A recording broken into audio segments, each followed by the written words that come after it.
Самое большое богатство и самый большой дар, который дал мне Всевышний, это мои дети.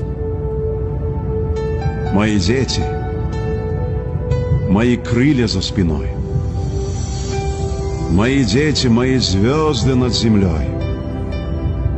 Мои дети, мое счастье навсегда. Мои дети и богатство, и года.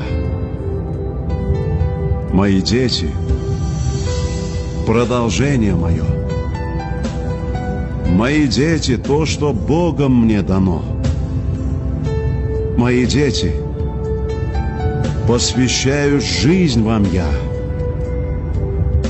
Мои дети — моя радость, мое я.